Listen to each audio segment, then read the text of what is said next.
Assalamualaikum warahmatullahi wabarakatuh. Bismillahirrahmanirrahim. Alhamdulillahirabbil alamin.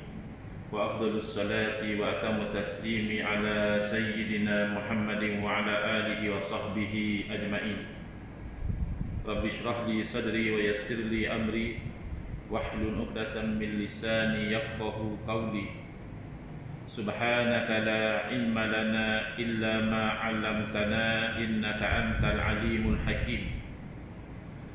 Allahumma akhrijna min zulumatil wahmi wa akrimna bi nuril fahmi waftah 'alaina bi ma'rifatil ilmi wa sahhil akhlaqana bil hilm waj'alna mimman yastami'una al-qawla fayattabi'una ahsanah. Allahumma ati nufusana taqwaha wa zakkiha anta khairu man zakkaha anta waliyuha wa maulaha. Allahumma arinal haqqa haqqan warzuqna ittiba'ah wa arinal batila batilan warzuqna ijtinabah. Allahumma anfa'na bima 'allamtana wa 'allimna ma yanfa'una wa zidna ilman wa huda amma ba'd. Alhamdulillah, muslimin muslimat, hadirin hadirat yang saya hormati, moga-moga kita semua dirahmati dan diberkati oleh Allah Subhanahu wa taala, khusus kepada para alim ulama, asatizah, tuan imam, tuan bilal, pengurusi, ahli jatuh kuasa, dan sekalian jemaah yang hadir dalam kuliah maghrib khas pada malam ini, anjuran surau Ar-Rahmah seksyen 8 Shah Alam, yang memfokuskan pada satu tajuk yang bagi saya sangat menarik, iaitu adakah ikut mazhab satu kesesatan. Bila ditimbulkan tajuk ini, berarti tentulah sudah ada dalam pemikiran setidak-tidaknya sebahagian dari ahli masyarakat, apa hukum ikut mazhab ni? Boleh ke tak boleh? Selari ke dengan ajaran Quran dan Sunnah? Inikah tuntutan agama? Inikah yang diajarkan oleh Rasulullah sallallahu alaihi wasallam? Jadi ini satu tajuk yang bagi saya sangat baik. Jadi sebelum kita menjawab adakah ikut mazhab itu satu kesesatan atau tidak, kita kena faham dahulu apakah mazhab.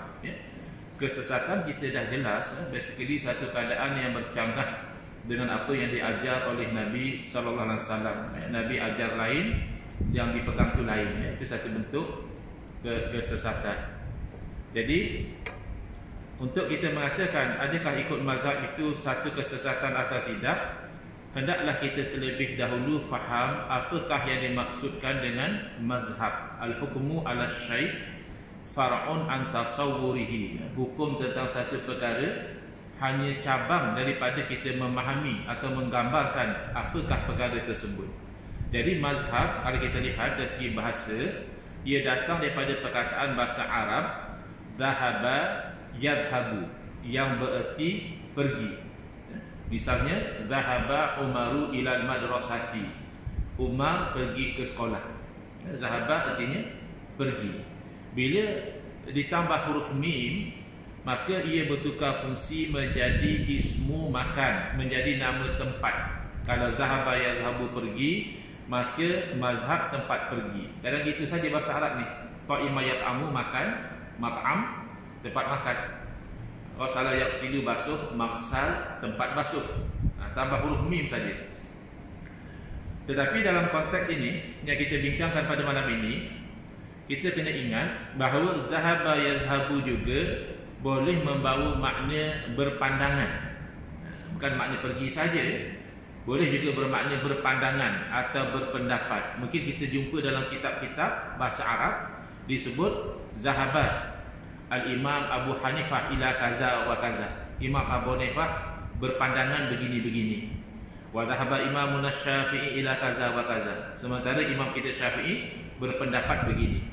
Jadi dalam konteks inilah mazhab itu dimaknakan di sini, iaitu dengan erti kata pandangan, pendapat. Kalau dalam bahasa Inggeris kita katakan opinion ataupun school of thought. Itu adalah mazhab yang dimaksudkan di sini. Jadi bila kita ikut sesuatu pendapat, bila kita subscribe kepada sesuatu school of thought, Adakah perbuatan kita itu merupakan satu kesesatan atau bagaimana? Itu persoalan pada malam ini. Pertama kita kena jawab dahulu, kenapa kita ikut mazhab? Ikut mazhab ni sesat ke tidak? First of all, why? In the first place, kenapa kita ikut mazhab? Kerana yang kita faham, kita diperintah supaya ikut Quran dan Sunnah. Yang jadi ikut mazhab ni kenapa? Jawapan sebagaimana yang akan diperincikan selepas ini. Sebab kenapa kita bermazhab adalah kerana kita berpegang dengan Quran dan Sunnah. Itu punca jadi mazhab. Kalau kita tidak berpegang dengan Quran dan Sunnah, tak perlu bermazhab. Tetapi oleh kerana kita itu berpegang dengan Quran dan Sunnah, maka kita jadi ikut mazhab. Jadi timbul persoalan, macam mana tu? Macam mana pula ikut Quran dan Sunnah jadi ikut mazhab? Kerana bila-bila masa kita itu berpegang dengan Quran dan Sunnah, khususnya kepada alim ulama lah, kerana yang ada kepakaran untuk menggali kefahaman daripada Quran dan Sunnah adalah ulama. Bila ulama itu berpegang dengan Quran dan Sunnah, maka akan berlakulah salah satu dari dua natijah. Ini satu perkara yang disepakati oleh orang Islam. Pegangan kita, punca yang utama sekali, sumber yang asasi adalah Quran dan Sunnah. Ini sepakat. Dia mazhab apapun, insyaAllah dia tidak pertikaikan ini. Maka apabila ulama berpegang dengan Quran dan Sunnah, akan berlaku sama ada mazhab atau ijma'. Jadi rupanya mazhab ini adalah produk daripada Quran dan Sunnah. Produk satu lagi namanya ijma'. Nanti kita akan perincikan insya-Allah. Lebih-lebih lagi kita ikut mazhab kerana konsep mazhab ini diiktiraf oleh Rasulullah SAW sendiri. Sebab ada orang kata, buat apa kita ikut mazhab? Zaman Nabi pun tak ada mazhab. Kalau yang dibayangkan mazhab di situ adalah mazhab Hanafi, Maliki, Syafi'i, Hambali, memang betul lah belum ada lagi di zaman Nabi SAW. Ini mazhab-mazhab ini timbul kemudian. Tetapi sebagai satu konsep, sebagai satu kaedah di dalam memahami agama, itu telah wujud di zaman Nabi SAW dan bahkan diiktiraf oleh Nabi SAW. Baik. Jadi kita perincikan kembali. Soalan, kenapa bermazhab? Jawapan, kerana kita mengikut Quran dan Sunnah. Al-Quran dan Sunnah adalah dua sumber wahyu yang menjadi sumber utama pegangan umat Islam. Berpegang kepada dua sumber utama inilah yang melahirkan pelbagai mazhab ini.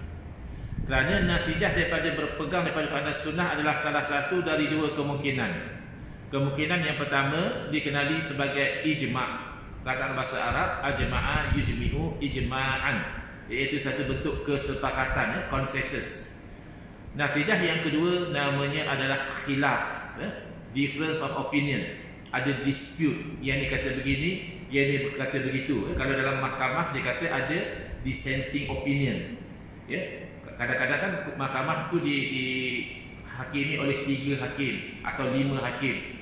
Maka ada kalanya by consensus, semua hakim buat keputusan yang sama.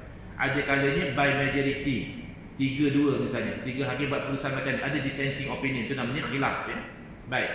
Natijah yang pertama ini adalah ijma', iaitu berlaku apabila para ulama merujuk pada Quran dan Sunnah.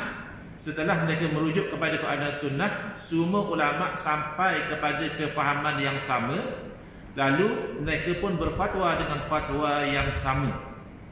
Fatwa yang sama dan disepakati inilah dinamakan ijma'. Jelas ya? Bila ulama faham dengan satu kefahaman, keluarlah fatwa sama. Fatwa yang sama inilah namanya ijma'. Dan ijma' ini secara asasnya haram dilanggar.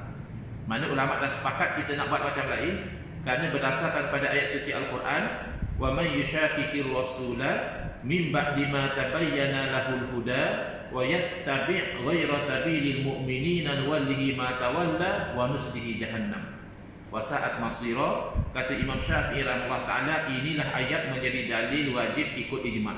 Kenapa? Dalam ayat ini Allah Taala menjadikan neraka jahannam untuk dua perbuatan.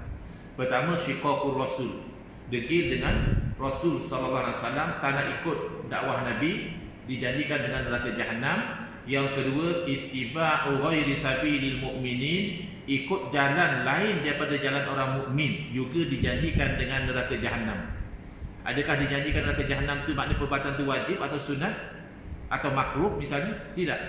Bila dijanjikan neraka jahanam berarti perbuatan itu haram. Kata Imam Syafi'i rahimahullah taala, ijma' ini adalah jalan orang mukmin. Bahkan jalan yang disepakati oleh ulama-ulama orang mukmin, maka ayat Quran tadi mengharamkan kita buat lain daripada kesepakatan ulama ini. Kemungkinan yang kedua selain daripada ijma' namanya khilaf. Khilaf adalah natijah yang kedua yang mungkin berlaku apabila para ulama merujuk kepada Quran dan Sunnah, iaitu setelah merujuk kepada Quran dan Sunnah mereka sampai kepada kefahaman yang berbeza. Sama-sama rujuk Quran dan Sunnah, tapi ulama ni faham A, ulama satu orang lagi faham B, mungkin ada yang faham C. Ya. Maka apabila mereka sampai kepada kefahaman yang berbeza, natijahnya mereka berfatwa dengan fatwa yang berbeza. Maka fatwa yang berbeza inilah dinamakan mazhab. Nah, untuk lebih jelas lagi, kita akan terangkan kenapa berlaku khilaf. Pertama, dalam memahami makna Al-Quran. Tolak Quran tak ada, semua ikut Quran. Tapi ayat Quran ni makna apa? Nanti kita akan bawa satu contoh ya. Sama-sama rujuk ayat Quran tapi faham lain-lain. Itu salah satu punca khilaf. Yang kedua, khilaf di dalam menerima dan berinteraksi dengan hadis. Kalau Quran tak ada timbul, ini ayat Quran ni sahih ke dhaif? Tak ada. Ayat Quran semua mutawatir, yakin daripada Nabi sallallahu alaihi wasallam. Tapi kalau hadis kan ada ulama ni terima hadis ni bagus, sahih, perawinya bagus. Tapi ulama lain dia tengok hadis yang sama, tak, ni perawinya ada masalah ni. Jadi terima tak terima hadis tu jadi punca khilaf. Belum lagi berinteraksi dengan hadis. Sama-sama terima hadis, tapi mengikut ulama ni hadis ini bukan makna tak sah, makna tak sempurna. La salata liman la yaqra bi Fatihatil Kitab. Tak ada sembahyang bagi orang yang tak baca Fatihah. Tak ada sembahyang tu tak sempurna ke tak sah. Itu boleh jadi berbeza pandangan lagi. Kemudian khilaf di dalam memahami uslub Quran dan Sunnah ya. Adakah Quran ini membawa uslub yang ini atau uslub yang berbeza? Ini sama, Quran dan Sunnah dalam memahami uslub sama. Dalam menerima sunnah saja ada pertikaian. Itu pun kalau bukan hadis mutawatir. Kalau Quran memang tidak ada pertikaian, ini ayat Quran ke bukan, tak ada. Kemudian khilaf di dalam mengenal pasti hukum yang tiada nas. Kadang-kadang benda tu tak ada nas khusus. Apa hukum minum air ketum?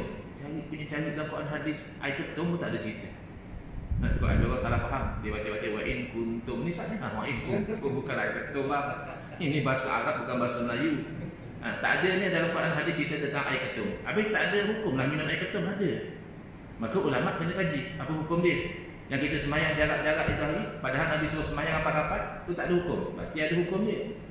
Maka ulama kena kaji dan seterusnya. Baik. Contoh bagaimana dua kemungkinan ini boleh berlaku. Apa maksud dua kemungkinan? Ijma' dan khilaf ya. Khilaf itulah rahsianya mazhab. Misalnya dalam kes perempuan yang diceraikan oleh suami, ya, kita semua tahu akan ada tempoh yang dikenali sebagai iddah. Tak boleh misalnya semalam suami dia ceraikan dia, hari ini nak kahwin dengan boyfriend lama misalnya. Dah lama boyfriend tunggu, dengar berita suami ceraikan, aku nak kahwin juga. Tak boleh. Lepas iddah boleh. Okey, persoalan. Lama mana iddah perempuan yang diceraikan oleh suami? Nak tahu hukum, rujuk pada sumber hukum, Quran dan Sunnah. Rupanya untuk isu ni Quran dah jelas sebut. Wal mutallaqatu yatarabbasna bi anfusihinna thalathata quru. Al-Baqarah ayat 228. Wal mutallaqat, perempuan-perempuan yang diceraikan oleh suami, yatarabbasna bi anfusihinna, hendaklah beredah diri mereka itu thalathata quru, selama 3 quru. Ini ayat yang menjadi dalil kepada lama mana iddah perempuan yang dicerai oleh suami. Tiba-tiba dengan satu ayat berlaku dua-dua. Berlaku ijma', berlaku khilaf. Di mana ijma'? Oleh kerana kalimah salasah dalam ayat itu jelas dan tidak menanggung makna lain ya? Hanya ada satu makna sahaja. iaitu salasah maknanya 3. Maka ulama pun faham dengan makna itulah. Ulama mana pun dia faham salasah makna 3. Lalu berkeluarlah fatwa 3 kali kuruk habis iddah. Tak ada ulama yang kata 2 kali dah habis. Tak ada ulama yang kata 4 kali baru habis, tak ada. Semua sepakat untuk perempuan yang merdeka bukan hamba sahaya, maka iddahnya 3 kali kuruk, ijma'. Tidak ada khilaf. Kalau ada orang nak kata 2 kuruk, haram. Nak kata 4 kuruk juga haram, kerana melanggar ijma'. Baik, timbul persoalan, kuruk ni apa makna dia? Kuruk ni perkataan yang plural, jamak. Kalau satu singular, kur'un. Apa makna kur'un? Kur'un ini adalah kalimah mustarakah. Mustarakah maknanya dikongsi makna. Kita ambil bahasa Melayu lah sebagai contoh. Kaki, apa makna kaki? Anggota badan kita lah, bahagian bawah ni. Iya ke? Kalau beli kain 4 kaki, itu juga makna dia. Kadang lain makna dia. Dia ni kaki minum misalnya, kaki penipu, lain pula makna dia. Jadi kaki itu dia mempunyai banyak makna. Ada kalanya makna yang metaforikal, ada kalanya makna yang actual, hakiki. Jadi kalaulah makna actual tu banyak, dia akan panggil kalimah yang dikongsi makna. Mungkin oleh 2 makna, mungkin oleh 3 makna, mungkin oleh 10 makna. Ya. Kalimah istiwa dalam Al-Quran tu lebih kurang dalam 14-15 makna. Jadi persoalan kuruk dalam ayat salah kata kuruk ini, manakah daripada 2 makna ini? Pertama, makna kuruk ataupun Qur'an adalah hid. Yang kedua, maknanya suci daripada hid. Mana perempuan tu hid, satu hid tu dipanggil kuruk, ataupun suci antara 2 hid tu juga dipanggil kuruk. Kadang bahasa Arab dia perkataan yang sama, makna dia bertentangan. Macam maula. Apa makna maula? Tuan hamba tu dipanggil maula. Tapi hamba juga dipanggil maula juga. Hamba yang dimerdekakan tu maula juga. Jadi mana satu? Maula tu makna tuan hamba yang memerdekakan ataupun hamba yang dimerdekakan. Dalam konteks itu sama di sini. Qur'an makna hid, ya juga. Qur'an makna suci daripada hid pun ya juga. Maka timbullah persoalan dalam fikiran para ulama, mana satukah dari antara 2 makna ini yang dikehendaki dalam ayat ini? 3 kali hid atau 3 kali suci? Maka untuk mengenal pasti, terpaksalah ulama ijtihad. Fuqaha ni maknanya ahli fiqh, ahli hukum, berijtihad, berusaha bersungguh-sungguh nak kenal pasti makna yang dikehendaki dalam ayat ini, hid ataupun suci. Nak buat macam mana? Mereka merujuk kepada ayat-ayat Quran yang lain yang ada kaitan dengan isu ini. Kenapa? Kerana biasa ayat Quran itu saling tafsir menafsirkan. Ayat dalam surah ini ditafsirkan oleh ayat Quran lain dalam surah lain. Itu biasa berlaku. Maka terpaksa kaji. Yang kedua, para ulama terpaksa rujuk hadis-hadis Rasulullah SAW yang bersangkutan dengan isu ni. Ya. Kerana apa? Kerana salah satu daripada fungsi hadis adalah menerangkan makna Al-Quran. Salah satu, ya, bukan satu-satunya. Banyak lagi fungsi hadis, tapi salah satunya menerangkan makna Al-Quran. Jadi lain daripada ayat Quran, tengok hadis pula. Dan yang ketiga, ulama terpaksa merujuk kepada kaedah bahasa Arab. Kerana Quran dalam bahasa Arab, mesti faham dengan kaedah bahasa Arab. Sebab tu kadang-kadang orang jadi keliru. Dia faham Quran dengan kaedah bahasa Melayu. Dalika wa fi dzalika la ayatin li ulil albab. Ini Melayu campur Arab. Ya. Dia kata itu menjadi petanda bagi orang yang mempunyai pintu. Sebab tengok kita Ahmad Al-Bab, ya, Al-Bab tu maknanya pintu. Padahal Al-Bab di situ bukannya bab di situ. Al-Bab di sini jamak kepada lub. Lub tu makna parti. Orang yang ada essence, orang yang ada otak. Ulul albab makna orang yang punya fikiran, bukan yang punya pintu. Masya-Allah, tabarakallah. Semua orang ada pintu, tapi tak semua orang ada akal yang bagus. Jadi kena faham dengan kaedah bahasa Arab. Kerana Quran dalam bahasa Arab. Natijah daripada melakukan perkara ini, maka Imam Abu Hanifah, ulama-ulama mazhab Hanafi memahami kuruk itu maknanya haid. Keluarlah fatwa 3 kali haid sudah habis iddah. Kemudian pada fuqaha yang mengikut kaedah Imam Syafi'i memahami kuruk dengan makna suci daripada haid, bukan haid. Maka keluar fatwa 3 kali suci baru habis iddah. Bayangkan ya. Sama-sama rujuk Al-Quran, sama-sama rujuk ayat yang sama-sama cuba memahami perkataan yang sama, masih berlaku 2 mazhab. Maka kalau orang kata tak payah ikut mazhab lah, ikut ada sunnah, betul-betul orang yang bercakap benda dia tak faham. Ikut-ikut keadaan sunnah yang jadi mazhab ni.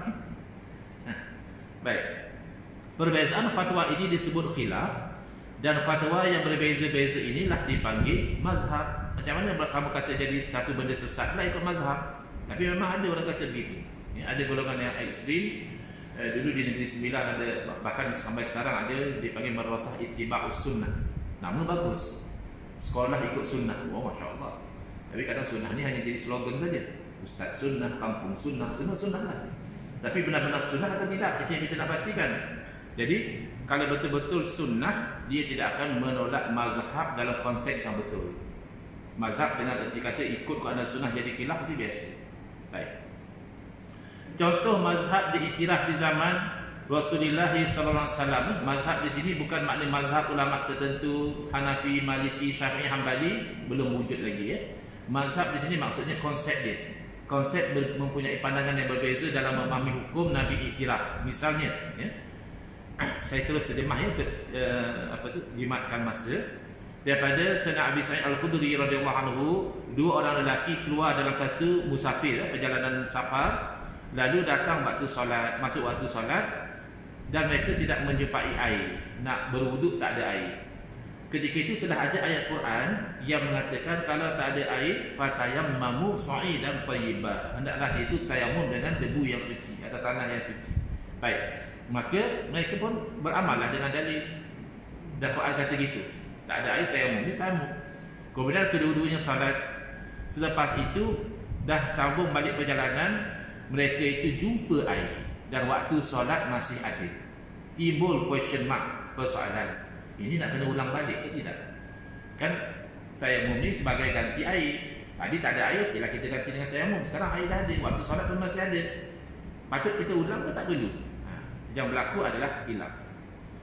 Satu orang mengulangi solat, maknanya dia ambil wuduk dan dia solat. Seorang lagi fikir-fikir aku dah solat, apa nak solat lagi, kan selesai.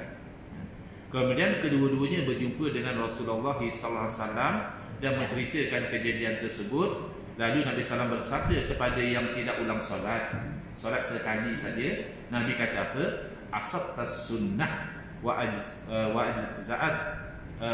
ajza'taka solatuka. Maknanya kamu buat tu dah kena dengan sunnah, dan solat kamu yang sekali tu dah cukup dah. Ada sebahagian umat Islam sekarang, dia punya attitude, kalau satu benda sunnah, automatik dia sangkakan satu lagi tu mesti bid'ah, sesat masuk neraka. Contoh ya, baca suratul kahfi malam Jumaat sunnah atau tidak? Dia sunnah, ada hadis. Maka dia assume baca Yasin malam Jumaat itu bid'ah, sesat. Ini tak betul. Orang kematian ahli keluarga, kita buat makanan hantar pada keluarga dia supaya ringankan beban dia, tengah sedih, tengah penat dan sebagainya. Sunnah atau tidak? Sunnah. Nabi SAW pernah mencadangkan demikian. Tapi adakah bermakna oleh itu kalau keluarga si mati secara sukarela, tidak dipaksa, bukan guna duit haram, bukan guna duit anak yatim misalnya dan sebagainya ya? Menjamu orang makan sedekah bagi pihak semati, maka itu bid'ah? Tidak semestinya. Dia tidak ada talazum. Oleh kerana satu itu talazum maknanya kemestian. Tidak ada satu kemestian. Bila satu benda sunnah, maka yang satu lagi confirm bid'ah. Tidak begitu. Nabi SAW bersabda kepada yang solat satu kali, kamu buat kena dengan sunnah. Bagi dia tak kata kepada yang solat 2 kali, hang buat bid'ah. Orang sembahyang sekali, hang sembahyang 2 kali. Yang kedua tu bid'ah, sesat. Tak. Nabi kata apa? Laka ajru marwataini. Bagi kamu yang sembahyang 2 kali, dapat pahala 2 kali. Ini adalah satu pengiktirafan daripada Nabi SAW bahawa dalam keadaan dalil tidak jelas, maka perbezaan pandangan itu diterima. Sebab dalil tayamum jelas, dalil kena ulang solat tak ada. Nabi SAW meraihkan khilaf ini, meraihkan mazhab. Dalam kejadian yang lain juga saya terjemah direct ya. Nabi SAW bersabda kepada para sahabat pada hari peperangan Ahzab, bila tentera bersekutu serang dan ahli Madinah Ghani Parit, dikenali juga peperangan Khandaq. Ya. Setelah kalah tentera Ahzab dah lari, maka turun wahyu, dapat wahyu supaya menyerang Yahudi Bani Quraizah. Yahudi Bani Quraizah penduduk Madinah, sepatutnya mereka bersatu dengan Nabi SAW melawan musuh, tetapi mereka khianat. Ketika berlaku peperangan, mereka berpihak pada musuh. Ini kalau dalam istilah moden dipanggil treason. Treason dalam kebanyakan negara hukuman mati. Ya, dekat Malaysia dia tidak ada istilah treason, dia panggil waging war against Yang di-Tuan Agong. Dulu Al-Ma'unah benar-benar cas di bawah ini dan ada yang dijatuhkan hukuman mati. Jadi treason yang berlaku pada ketika itu adalah diperintahkan supaya Nabi SAW menyerang Yahudi Bani Quraizah. Lalu Nabi SAW bersabda, kita kata jom kita ikut hadis. Betul ikut hadis, tapi kefahaman terhadap hadis boleh berbeza. Ini sahabat Nabi dengar sendiri dengan telinga mereka hadis Nabi, bukan daripada An-Rawin, bukan direct daripada Nabi SAW. Mereka mendengar Nabi bersabda, la yusalliyanna ahadunil asra illa fi Bani Quraizah. Jangan seorang pun daripada kamu sembahyang asar kecuali di kampung Bani Quraizah. Jelas tak? Jelas. Jangan sembahyang asar kecuali di kampung Bani Quraizah. Tiba-tiba dalam perjalanan masuk waktu asar, lalu sebahagian kata kami tak akan solat sehinggalah kami sampai di sana nanti. Dan sebahagian yang berkata tak, kami pasti nak kena solat. Nabi bukan maksud jangan solat. Jadi mereka solat. Kan berlaku khilaf, padahal sama-sama dengan hadis Nabi. Bayangkan sahabat ulama yang datang kemudian, yang inilah hadis ni dhaif, inilah hadis ni sahih, lagilah berlaku mazhab. Ini sama-sama dengar dengan telinga mereka hadis Nabi SAW, masih berlaku khilaf. Kenapa jadi khilaf? Yang tak nak solat tu, nak solat di kampung Bani Quraizah, diambil secara literal. Yang solat dahulu diambil secara purposive. Maknanya apa tujuan Nabi kata tu? Tujuan Nabi kata maksudnya supaya kita tu bersegera. Kira-kira asar dah sampai di sana. Itu maksud Nabi. Kadang-kadang kita pun plan macam tu. Kita bertolak daripada KL nak ke Al-Ustaz. Nanti kita semayang asar, kita kata di Kuala Kangsar. Daripada perjalanan KL Al-Ustaz semayang asar di Kuala Kangsar. Tengok di Rawang pun dah start je. Ya, kalau nak semayang asar di Kuala Kangsar, dia nak menjadi maghrib. Lalu kita semayang lah dulu. Kami tadi kata nak semayang di Kuala Kangsar, itu planning. Itu maksudnya kita nak cepat. Jadi sebanyak sahabat faham begitu. Dia kata bukan Nabi SAW maksud jangan solat. Kan ada ayat Quran, inna salata kanat 'alal mu'minina kitaban mawquta. Sesungguhnya salat itu ke atas orang mukmin merupakan kewajipan yang berwaktu. Jadi sahabat yang sembahyang itu ada dalil. Yang menarik apa? Fadzukira zalika lin Nabi sallallahu alaihi wasallam, lalu disebutkan kisah tersebut, orang cerita pada Nabi, sebahagian sahabat sembahyang, sebahagian tak sembahyang. Sembahyang di kampung Bani Quraizah, waktu dah habis. Ya, sampai berita pada Nabi sallallahu alaihi wasallam. Falam yu'annif wahidan minhum, bagi dia tidak memarahi salah seorang pun daripada kedua-dua kumpulan tadi. Dua-dua pun Nabi biarkan. Ini maknanya periktirafan daripada Nabi SAW tentang wujudnya pendapat yang berbeza. Inilah namanya madhab. Jadi adakah kita ni lebih sayangkan agama daripada Nabi sehingga kita nak larang orang bermazhab, sedangkan Nabi SAW sendiri membenarkan sahabat berbeza pandangan? Baik. Antara soalan lucu, nak buka pada soalan ke depan? Kita memadai dengan soalan lucu ni. Lepas azan isyak akan sambung lagi atau stop terus? Sambung lagi. Kalau sambung lagi mungkin kita boleh buka pada soalan lah. Kalau saya mampu jawab. Kalau saya tak mampu jawab, Allahu'alam, saya minta tangguh dulu. Baik, tapi ada soalan-soalan lucu namun boleh mengelirukan. Antaranya apa? Ada orang tanya, Nabi dulu solat ikut mazhab mana? Dan ni kita ada semayang ikut mazhab Syafi'i, ada kawan Bangladesh, Pakistan ikut Hanafi, ada daripada Morocco yang tegak, ya Allah Akbar, orang sini dia tegak macam itu ikut Maliki. Ya, ada pula yang Hambali. Habis Nabi dulu semayang ikut mazhab mana? Ini soalan ni saya kata boleh mengelirukan setengah orang. Dia dengar macam tu, sungguh buka nak. Kita duk ikut Syafi'i, Hanafi, beria ni, Nabi dulu semayang ikut mazhab mana? Tapi saya kata lucu.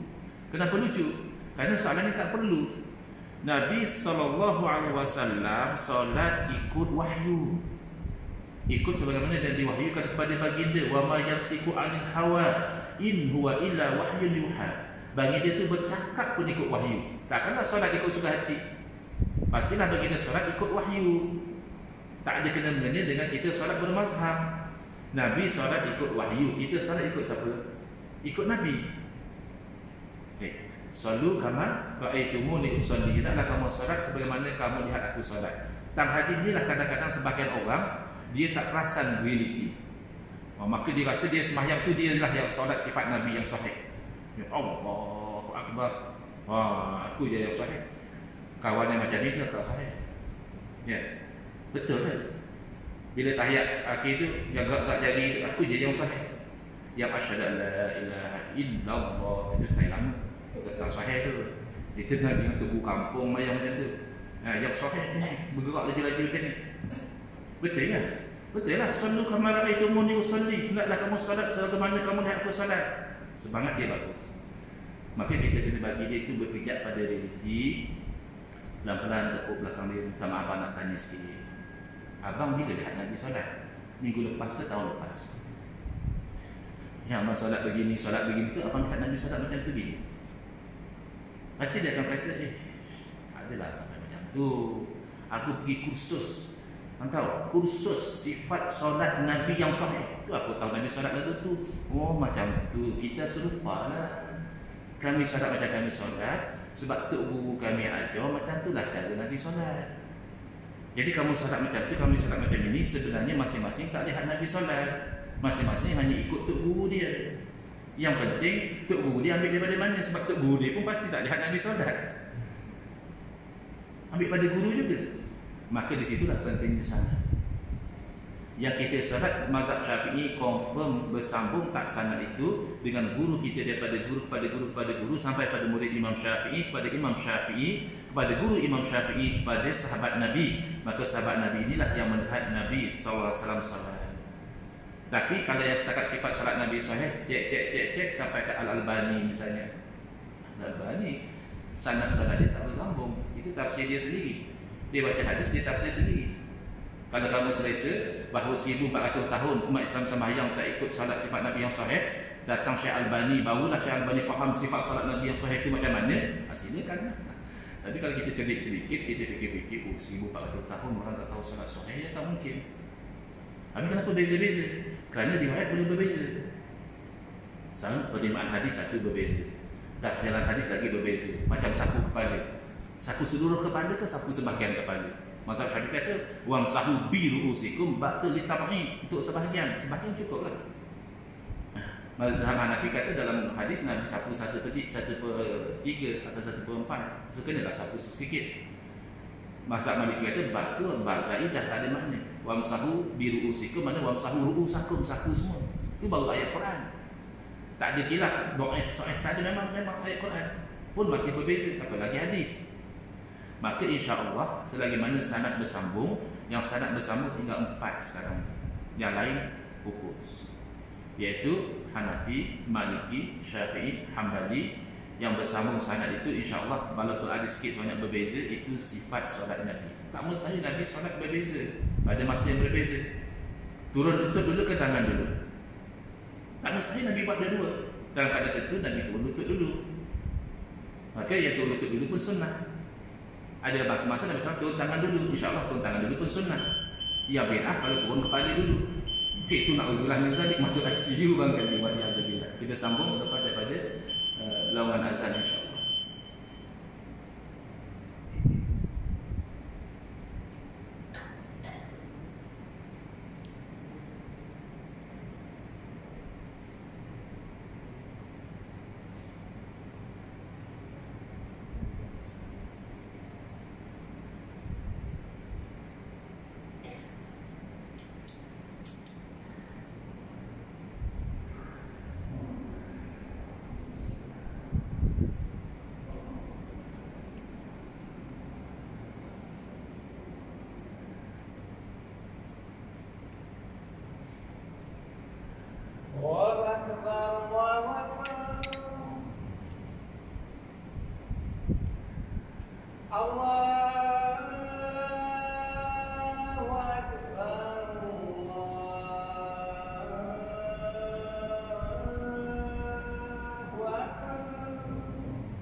Bismillah, Alhamdulillah, wassalatu wassalamu ala Rasulillah. Amma. Dan kita sambung lagi. Dan insyaAllah target mungkin sekitar jam 9 ya. Jadi kita boleh berhenti. Bergantung juga kepada kalau ada soalan. Iaitu kesimpulannya untuk soalan yang lucu tapi boleh mengelirukan. Iaitu Nabi SAW dulu solat ikut mazhab mana? Jawapannya Nabi SAW solat ikut wahyu. Dan bila kita berusaha untuk solat ikut Nabi, maka ketika itulah berlakunya mazhab. Kerana para ulama mereka mengaji dengan guru yang berbeza satu ya. Sahabat ni mengajar kepada orang ini, sahabat ni mengajar kepada orang lain. Jadi boleh jadi berbeza yang sahabat lihat, maka berbeza riwayat mereka. Dan juga berbeza kefahaman orang yang mendengar riwayat.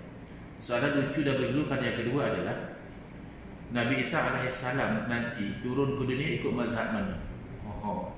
Kita nampak macam futuristik. Yang tadi itu ke belakang. Nabi SAW ikut mazhab mana? Historical. Yang ini futuristik. Nabi Isa AS nanti turun mazhab mana? Jadi orang jadi mudah confuse. Dia confuse tu kan? Betul juga tak? Kita lah ni duk mengaji mazhab Syafi'i lah, Maliki lah, Hanafi ni, khilaf macam ni, khilaf macam ni. Agak-agak Nabi Isa AS turun tak gini. Nabi Isa ikut mazhab mana? Dia jadi confuse. Padahal tak perlu tanya pun soalan ni. Ini namanya tahsilul hasil. Dia menghasilkan natijah yang dah sedia ada. Yang pasti kita diberitahu bahawa Nabi Isa AS turun ke dunia, baginda akan memerintah dengan syariat Nabi Muhammad SAW. Ini yang kita pasti. Kerana diberitahu demikian. Bukan Nabi Isa bawa syariat baru atau Nabi Isa memerintah ikut syariat Nabi Musa misalnya, tak. Memerintah ikut syariat Nabi Muhammad SAW. Soalan, kita sekarang diperintah untuk ikut syariat siapa? Syariat Nabi Muhammad, sama kan? Syariat Nabi Muhammad SAW. Habis kita nak beramal dengan syariat Nabi Muhammad SAW, nak kena tunggu Nabi Isa turun dulu kan? Saya kalau buat doa kunut subuh ni, saya ingat tunggu Nabi Isa turun lagi, saya nak tengok Nabi Isa sembahyang dia baca kunut lah. Kalau Nabi Isa baca kunut subuh, saya mau baca kunut. Tapi kalau Nabi Isa pun tak baca kunut, saya pun tak mau baca. Itu bila tu nak turun Nabi Isa yang salah hantau kan? Hang hidup lagi katanya tu. Hang bukan nak buat amalan ni kan?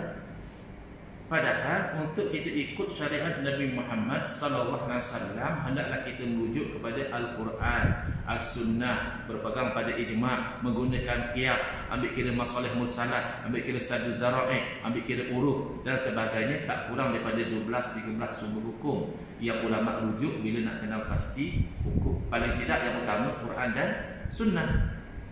Ikut keadaan Sunnah inilah yang jadi mazhab. Ada kenapa ada yang baca kunut, ada yang baca kunut Ustaz? Sebab dalil itu berbeza-beza.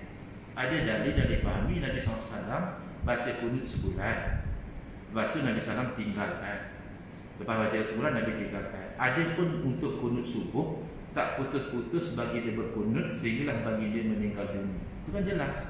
Mana kunut yang bagi dia tinggal itu bukan kunut subuh, itu kunut nazilah. Ada orang katakan ini tak kuat sangat, ada riwayat lebih kuat lagi. Jadi itu yang jadi khilaf. Jadi saya kenal satu orang mu'allaf lah, tapi sebenarnya dah lama juga masuk Islam, Brother Lim Choi Sung. Dia kata dia dulu 10 tahun baru dia faham baca kunut subuh ni khilaf. Sebab masa dia mula masuk Islam, diajar oleh perkim dan sebagainya, cara sembahyang, akidah dan sebagainya. Jadi antara cara sembahyang, kalau sembahyang subuh baca kunut. Datang orang lain kata tak, baca kunut tu bid'ah. Jadi dia pegang baca kunut bid'ah. Lepas tu dia mula mengaji dengan satu orang yang mengajar usul fiqh, maqasid syariah, Syekh Nuruddin Lemu nama. Barulah dia faham baca kunut subuh ni ulama khilaf. Ada yang kata sunat, yang ikut sila baca dapat pahala. Ada yang kata tak sunat, yang ikut mazhab tak payah baca dah tak sunat. Tak payah bergaduh, tak payah berbalah. Inilah maknanya bila khilaf berlapang dada. Bukan bila hang kata tak sunat hang bilahkan orang tu berlapang dada. Kan? Itu biasa kita belakang otak. Otak tu tak ada bulan dalam kepala, jadi lapang dalam kepala, tak ada otak. Jadi ini soalan lucu, tapi walaupun lucu dia boleh mengelirukan. Elok jangan tanyalah. Tambah kalau kita itu sahibul fadilah, apatah lagi sahibul samahah, ada tanya soalan macam ini. Jadi soalan-soalan membingungkan masyarakat awam dalam keadaan tak perlu pun tanya soalan sebegini. Soalan ini mungkin perlu tanya. Kenapa 4 mazhab dia? Adakah kita ni ta'assub? Pasal saya nak ikut 4 mazhab je, tak boleh lah ikut mazhab lain. Saya nak ikut mazhab Daud Zahiri, saya nak ikut mazhab Sufyan Al-Thawri. Bahkan saya nak ikut mazhab Ibn Abbas, sahabat Nabi lagi hebat banding dengan Imam Syafi'i. Lain lebih saya ikut mazhab Ibn Abbas, dia kata. Mazhab apa pun kamu tak jumpa dengan pengasas mazhab, itu kamu kena isah dahulu. Kamu nak ikut mazhab Ibn Abbas. Ibn Abbas turun ilmu pada kamu ke pada imam-imam mazhab ni? Ibn Umar mengajar kamu ke mengajar untuk guru pada imam mazhab? Dia kamu kena faham dahulu. Maka mazhab mana pun yang kamu nak ikuti, sebenarnya kamu kena pastikan itu tidak putus daripada Rasulullah SAW. Itu paling penting. Sebab agama kita ambil daripada Nabi. Walaupun dahulu ada banyak mazhab, misalnya mazhab Imam Al-Laith, Imam Al-Syabi. Kata Imam Syafi'i rahimahullah ta'ala, Imam Al-Laith lebih faqih, lebih pandai hukum daripada Imam Malik. Itu penilaian Imam Syafi'i, sebab dia berguru dengan dia dulu.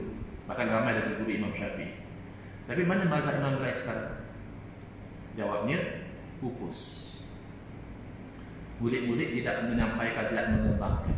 Guru alim, tapi bila murid tidak mengembangkan, maka pupus. Yang kekal sampai sekarang hanyalah 4 mazhab ini. Yang lain itu pupus. Bila pupus, mana kita tak pasti. Dikatakan ini mazhab Sayyidina bin Abbas, boleh jadi Sayyidina bin Abbas setelah tarik balik fatwa dia, siapa tahu. Sebab anak murid tak menyampaikan secara bersambung. Inilah 4 mazhab ni daripada ilmu sahabat sebenarnya. Ilmu Ibn Abbas 4 mazhab ni sampaikan. Ilmu Ibn Mas'ud 4 mazhab ni sampaikan.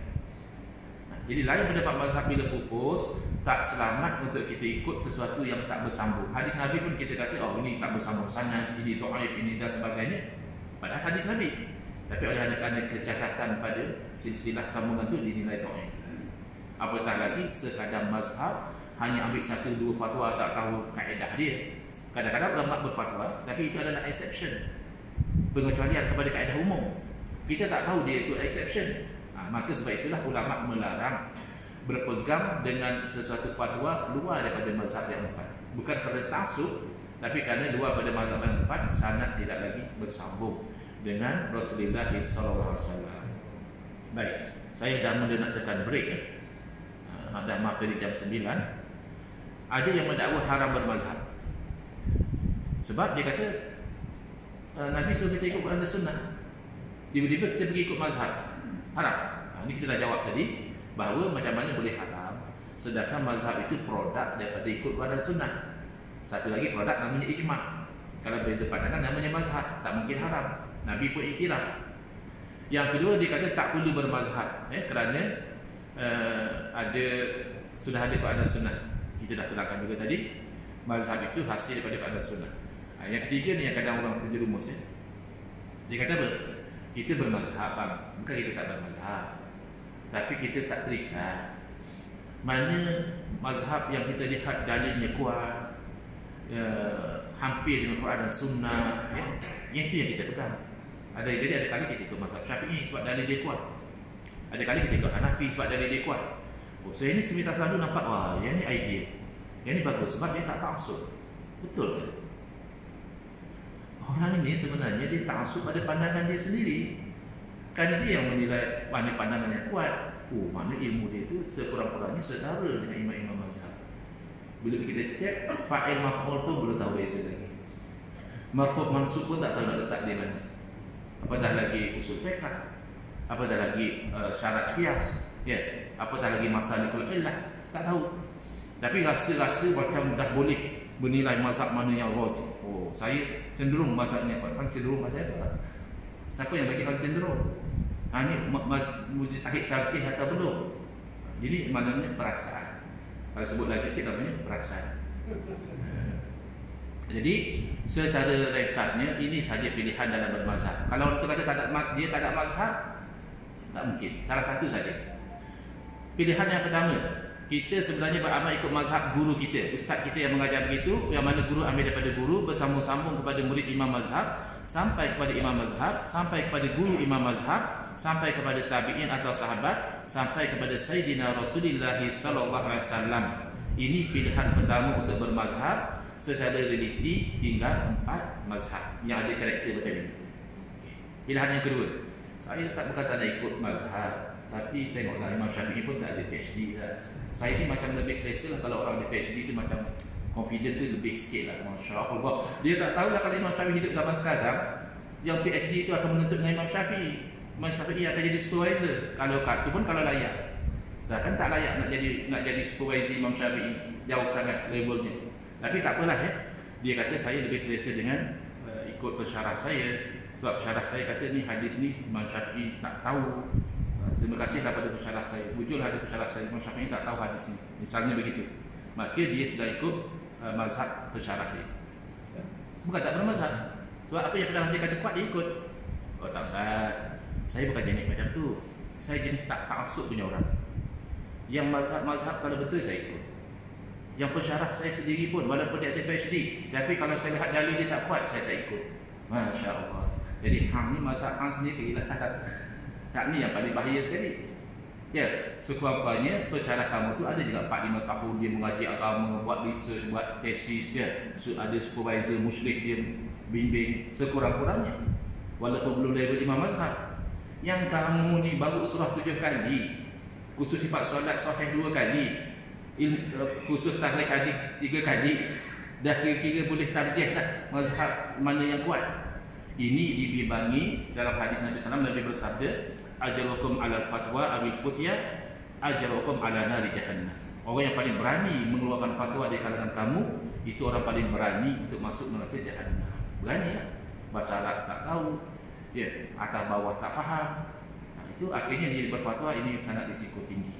Jadi pilihlah pilihan yang selamat. Kita cadangkan, kita tu pilih satu mazhab yang kita betul-betul mengaji dan kita beramal. InsyaAllah ya Allah terima. Sebab yang mustahid itu pun iza istahada fa asaba falahu ajrani. Dia pun dapat 2 pahala kalau betul. Wa in akhta'a falahu ajrun wahidun. Kalau mustahid salah pun dia masih dapat 1 pahala. Itu yang tak layak berijtihad, ikut mana-mana pun insya-Allah tidak berdosa. Yang berdosa kalau kita memandai-mandai membuat mazhab sendiri tanpa ada ilmu yang sepatutnya. Begitu. Beza ya orang dahulu dengan orang sekarang. Orang dahulu ada yang Allah kurniakan kepada dia ketajaman akal dan keluasan fikiran. Dia boleh master 4 mazhab. 4 mazhab tu dia mahir. Tapi akhirnya dia beramal dengan satu mazhab. Beza dengan kita. Kita mazhab kita boleh hukam, tapi beramal dan amal 4 mazhab. Itu terbalik betul. Alhamdulillah. Jadi setakat itu yang mampu saya sampaikan berkaitan dengan tajuk adakah ikut mazhab itu satu kesesatan. Jawab dia, kalau ikut mazhab yang bersambung sanad daripada para ulama yang mujtahidin, itu tidak sesat. Tapi kalau ikut mazhab sendiri atau mazhab orang yang belum layak untuk berijtihad, risiko sesat itu memang sangat-sangat tinggi ya. Waliyahzubillah. Jadi boleh saya tutup atau kita buka pada soalan? Sila. Baik. Soalan yang ditanyakan, adakah Syiah itu sebahagian dari mazhab? Ya. Kalau kita lihat perbezaan antara kita dengan Syiah, dia bukan perbezaan pada furuk sahaja. Furuk makna cabang. Dia hukum hakam macam kita kata tadi lah ya. Kita dengan Hanafi beza. Hanafi kata tak sunat baca kunut, kita kata sunat. Syafi'i kata sunat. Itu perbezaan pada cabang. Maka itu kita kata tak apa, kita berlapang dada dengan mazhab. Mereka tak payah malah kita baca kunut, kita pun tak payah malah mereka tak baca kunut. Tapi Syiah beza mereka dengan kita pada usul, pada perkara yang membabitkan akidah. Pada furuk pun ada beza. Pada fiqh Syiah pun ada beza dengan fiqh kita, ada sama. Yang bahaya adalah beza pada akidah. Jadi Syiah ni asalnya dia makna Syiah tu adalah penyokong. Syiah Ali, penyokong Sayyidina Ali. Jadi sokong Sayyidina Ali asalnya tak salah. Mereka sokong Sayyidina Ali jadi khalifah. Baguslah. Sayyidina Ali kan sahabat Nabi, sepupu Nabi, alim, berani. Sokong Sayyidina Ali jadi khalifah, tak salah. Tapi bila berlaku pertikaian antara Sayyidina Ali karamallahu wajhah dan Sayyidina Muawiyah radhiyallahu anhu, penyokong Sayyidina Ali ini sebahagian jadi ta'assub. Bila mereka ta'assub, mereka buat bid'ah dalam agama. Mereka kata sebenarnya hak khilafah itu untuk Sayyidina Ali. Siapa yang jadi khalifah lain pada Sayyidina Ali dah khianat pada Nabi. Maka sahabat-sahabat difasikkan, bahkan ada sahabat dikafirkan, jadi lagi bid'ah. Oleh kerana ta'assub kepada Sayyidina Ali, ada Syiah katakan sebenarnya Nabi SAW ini bawa kepada kufur ya. Nabi SAW itu jadi Nabi kerana Jibril tersilap beri wahyu. Allah suruh Jibril beri wahyu pada Sayyidina Ali. Jibril terberi wahyu pada Nabi SAW. Ini tak tahini Nabi, seolah-olah Nabi tak layak jadi Nabi. Alangkah kita manusia pun tak tersilap watikah kan. PM kita tu memang dia tak dilantik oleh Agung, bukan dia tersilap. Sebenarnya nak nanti awal lagi tersilap bagi Datuk Ismail Sabri. Mana ada macam tu, ya ilaha illallah. Ada pula Jibril dia tersilap. Jadi sebab itu Syiah bukan kita kata akhir. Syiah dengan kita hanya beza mazhab tidak. Ini namanya firqah. Satafariqu ummati ila salat wa sab'ina firqah au millah. Akan berpecah umatku pada 73 pecahan kata Nabi SAW, kulluhum finnar. Semua itu akan masuk neraka illa wahidah, kecuali satu. Berarti kita kata bab dengan Syiah, walaupun kita tidak sampai mengkafirkan Syiah secara pukul rata, Syiah semua kafir tidak. Ada Syiah yang boleh jadi kafir macam tadi, atau yang menolak Quran. Ada Syiah menolak Quran, dia kata Quran kita ni palsu. Ada Syiah yang menuhankan Sayyidina Ali, itu memang kafir lah, tak jelas. Tapi secara umum kita kata Syiah kafir tidak. Tapi kalau sesat dia, maka yang itu kita tak mahu, kita kata berlapang dada lah dengan Syiah tak. Sama ada Syiah ikut kita atau kita tinggalkan dia. Tak ada kita berlapang dada. Tak ada. Sebab perjalanan Syiah ini adalah pada perkara asas, perkara akidah, perkara pokok. Ya Allah. Wahabi pula. Jadi kalau jawab bab Syiah ni senang, kita ramai boleh faham. Kalau jawab Wahabi nanti ada yang kepanasan. Ustaz ni sikit-sikit kata Wahabi tak betul. Jadi Wahabi ni dia macam Syiah juga, dia adalah firqah, termasuk dalam firqah Khawarij ya. Kalau saya cakap saja mungkin sembang kosong, tetapi saya boleh tunjukkan slide.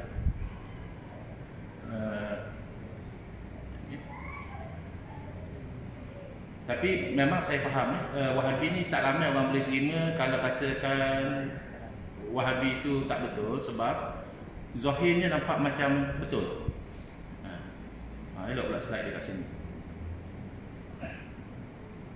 Macam tak tahu. Slide ni banyak, 200 lebih, 250. Wahabi adalah khawarij menurut mazhab yang 4. Ya, minta maaf kalau ada Wahabi kat sini, kita bincang-bincang lagi lah, boleh mengopi, tak ada masalah. Sambil-sambil bincang. Jadi kalau Syiah ramai yang tahu Syiah sesat. Amal nikah mut'ah, ya, mengkafirkan sahabat Nabi, sembahyang pun dah lain, letak batu dan sebagainya. Tapi Wahabi kan nampak macam kita juga. Masya-Allah tabarakallah. Bahkan dia mengajak kita berpegang dengan Quran dan Sunnah. Dia mengatakan beramal dengan hadis sahih. Okey.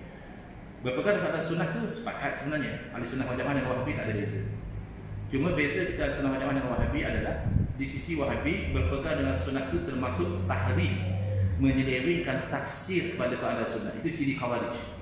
Khawarij pegang Quran dan Sunnah. Dan hadis kata apa? Yaqra'una al-Quran. Ciri Khawarij mereka rajin baca Quran. Jadi kalau dia kata takkan Wahabi tak betul Ustaz. Dia sikit-sikit cakap qala Allah, sikit-sikit ayat Quran cari Ustaz. Itu dah dalam hadis dah sebut. Ciri Khawarij bukan tak baca Quran. Yaqra'una al-Quran. Mereka senantiasa baca Quran. Tapi la yujawizu hanajirahum. Bacaan mereka itu tak melampaui kerongkongan mereka, yakni mereka baca tapi tak faham. Itu kata guru saya, Kiai Idrus Ramli, boleh beli kalau mau. Dah karang 2 jilid kitab, satu-satu tebal macam ini. Tajuk dia simple, straight to the point. Wahabi gagal faham. Bukan dia tolak Quran hadis. Dia pegang Quran hadis. Dia gagal faham makna Quran hadis. Itu kena buat pembentangan lain lah. Karena nak cerita Wahabi, paling minimum sejam. Itu pun masih benda lagi kalau yang dah minat Wahabi. Kalau yang belum minat, mungkin sejam tu dah dia dah faham. Baik.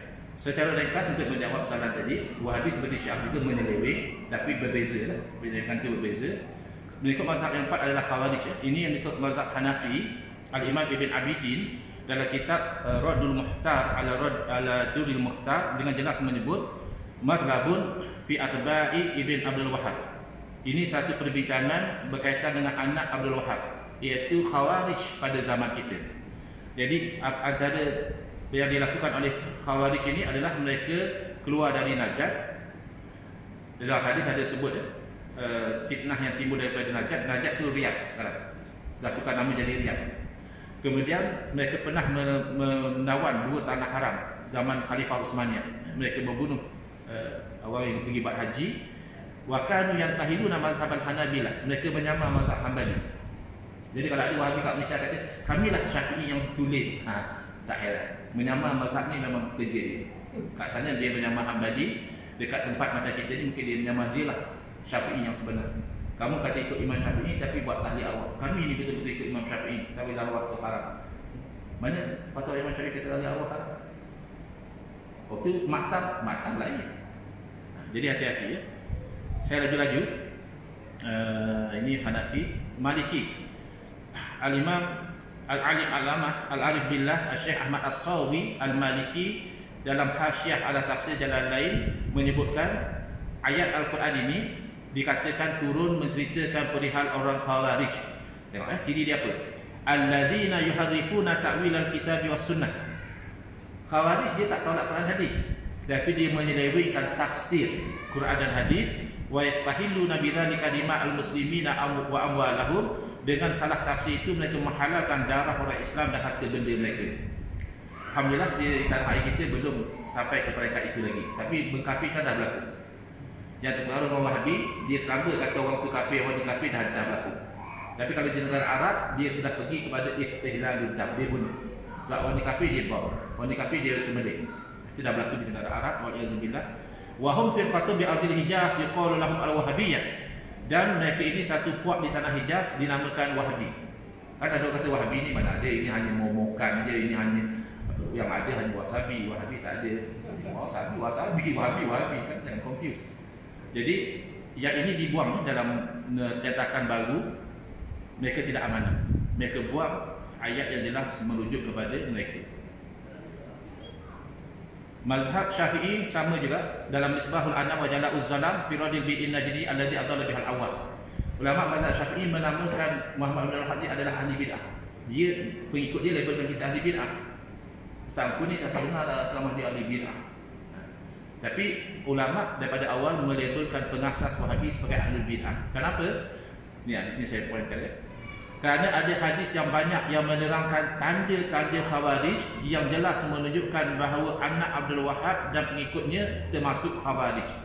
Seumpama mereka dari Najd, mereka dari timur, dan sedia maklum bahawa Najd adalah timur Madinah.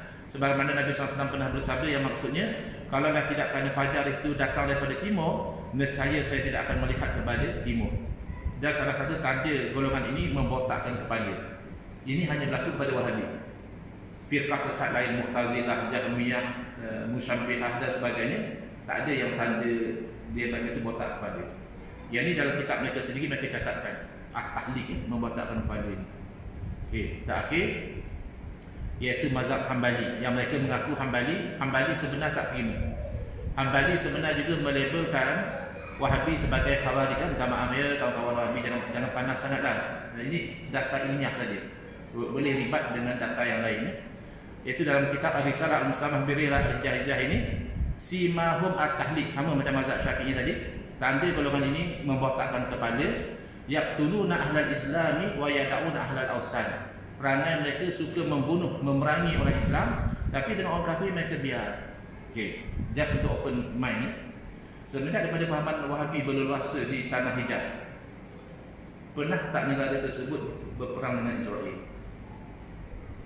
Iraq pernah, Mesir pernah, Suria pernah, ya, Lebanon pernah. Namunlah negara-negara lain, insya-Allah mereka pernah ada peperangan dengan negara ini. Tapi sejak daripada pahaman Wahabi bertapak di situ, negara ini tak pernah ada peperangan dengan Israel. Tapi kalau jadi launchpad menyerang Iraq, itu data sejarah. Kalau memerangi Yaman, itu sedang berlaku sekarang. Sedangkan orang di Yaman Muslim. Tidakkah sama macam hadis kata, yaqtuluna ahlal Islam wa yad'una ahlal awsan. Maka daripada dahulu mazhab Hambali menilai Wahabi sebagai Khawarij. Saya mohon maaf tadi itu yang mampu saya jawab. Kalau nak faham lebih lanjut tentang Wahabi, apa isu tentang bid'ah dan sunnah, apa isu tentang berpegang dengan hadis sahih dan sebagainya, itu perlu pada pembentaran yang khusus untuk to be fair, to do justice to the topic. Wallahu a'lam. Boleh ya? Kata itu Syiah dah tanya, Wahabi dah tanya, nak apa lagi? Cukuplah kan? Sebab dia ulama mengatakan ialah seolah dua belahan yang berbeza daripada najis unta yang sama. Ya. Kalau unta berak, ambil belah kanan Syiah, belah kiri Wahabi, dulu pun najis juga. Tapi kenajisan yang side yang berbeza.